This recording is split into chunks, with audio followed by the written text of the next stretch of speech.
Ce que je regrette le plus depuis l'achat de ma maison. Je voudrais discuter de cela avec vous aujourd'hui. Alors, avant d'acheter ma résidence principale, j'avais fait différents investissements de différentes natures. Je pourrais expliquer dans une autre vidéo. Je voulais pas, j'étais contre l'achat d'une résidence principale car je pensais que c'était pas un bon investissement. C'était toujours mieux d'acheter un bien immobilier ou alors mettre dans un fonds indiciel. Enfin voilà, c'est un peu tous les investissements que discutent les youtubeurs aujourd'hui. Et je trouvais qu'il y avait un peu un coût d'opportunité d'acheter une résidence principale, car l'argent qu'on met dans sa résidence principale, c'est l'argent qu'on ne met pas dans un investissement. Dans certains cas, il y a moyen de faire un calcul. Il est moins cher de louer que d'acheter sa résidence principale pour différentes raisons en fait, différentes raisons personnelles. J'ai acheté ma résidence principale car j'avais besoin d'un peu d'espace pour ma fille et moi, et j'ai décidé en fait d'arrêter de faire juste de l'investissement immobilier classique en fait, mais juste parier et acheter un bien qui pourrait potentiellement s'apprécier. Donc j'ai choisi d'acheter à Varsovie dans un endroit en fait qui je pense a du potentiel, un endroit assez unique qui a été aménagé, donc une ancienne gare désaffectée qui a été aménagée. L'endroit est un peu unique, a du cachet, donc c'est là que j'ai fait parier, donc j'ai décidé d'acheter là en pensant que je vivrai là-bas pendant un certain temps et que la valeur va s'apprécier. Et donc j'ai fait l'achat.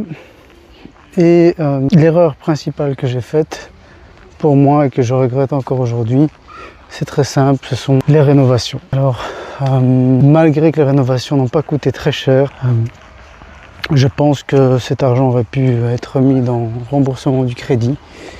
Pourquoi j'ai fait des rénovations alors que tout le monde me disait de ne pas le faire, que l'appartement était bien en l'état? J'ai fait des rénovations un peu par ego. Je voulais absolument avoir exactement la décoration que je voulais, les installations électriques que je voulais, réaménager, déplacer les murs comme je le voulais, alors que c'était strictement pas nécessaire, voire inutile.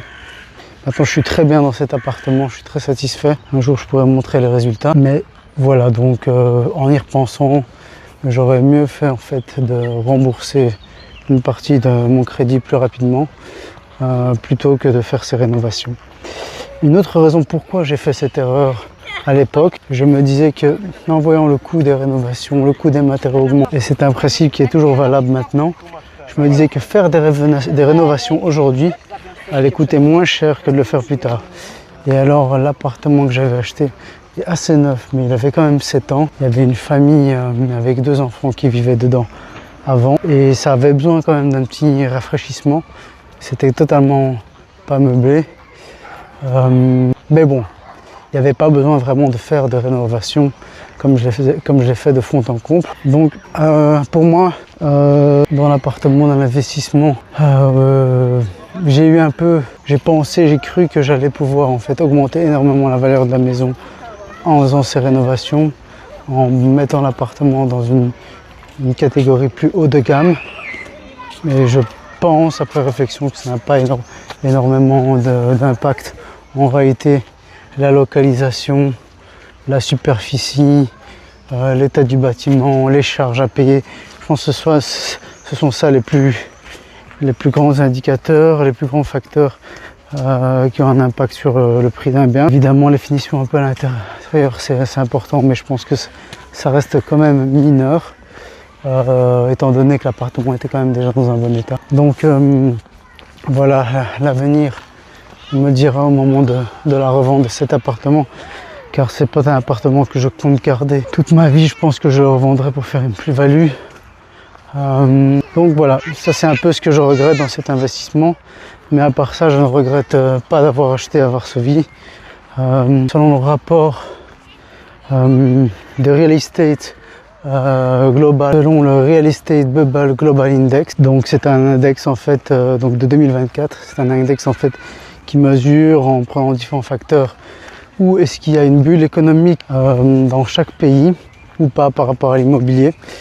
Il y a deux villes où il y a les plus grandes augmentations en 2024-2025 des prix d'immobilier. Alors la première, si je me rappelle bien, il me semble que c'était Dubaï, et la deuxième c'est Varsovie. Donc en fait, et donc selon ce rapport aussi, ils établissaient que non, ce n'était pas en fait une bulle immobilière. Que les prix sont vraiment justifiés par la demande, par plein de choses. Et je regrette pas d'avoir acheté, je regrette juste d'avoir fait des rénovations, car je pense pas que ça aura un impact énormément sur le prix à la revente. Je pense par contre que ça a amélioré mon confort de vie, ça c'est sûr et certain. C'est vraiment chouette d'avoir quelque chose de clean, mais c'était complètement pas nécessaire. Donc voilà, à refaire. Je pense que je prendrais soit un appartement où tout est à refaire de rénovation avec un prix d'achat plus bas, soit avec quelque chose de prêt, de prêt, clé sous la porte, mais je ne ferai pas comme je l'ai fait. Je pense que ça a été un peu de l'ego et qui m'a coûté assez cher. Donc voilà, erreur à ne pas reproduire. Je ne sais pas s'il y a beaucoup de gens qui ont fait des erreurs comme ça, de ce type-là. Si vous avez fait d'autres erreurs, s'il vous plaît, partagez chez moi en commentaire, je serais vraiment intéressé, évidemment dans le but d'apprendre et de ne pas reproduire. Sur ce, je vous dis à toutes.